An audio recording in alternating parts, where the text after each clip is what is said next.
মানুষের মুখের দিকে তাকিয়ে কি লাভ, প্রতি মুহূর্তেই যার রং বদলায়। বরং মুখোশ অনেক ভালো। সে যদি পুতুল নাচের মুখোশ হয় তাহলে নাচই দেখাবে।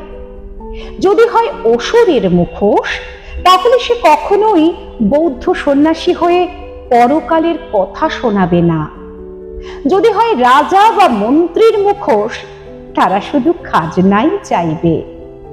দেবতার মুখোশ হলে তখন শুধু একটাই সমস্যা, কি দিয়ে তার পুজো করব? শুধু ফুল বাতাসায় হবে কি?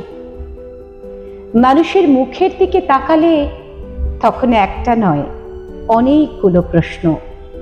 সকালে যদি বৌদ্ধ ভিক্ষুক, বিকেলে তিনিই আমাদের খাদ্যমন্ত্রী।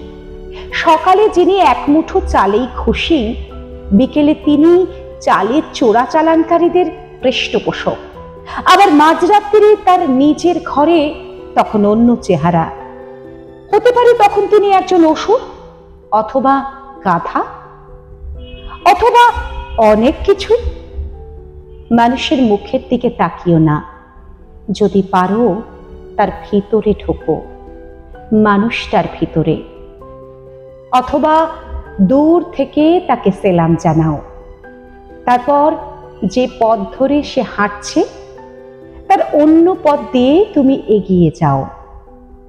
তোমার দিক থেকে সেটাই সবচেয়ে নিরাপদ রাস্তা।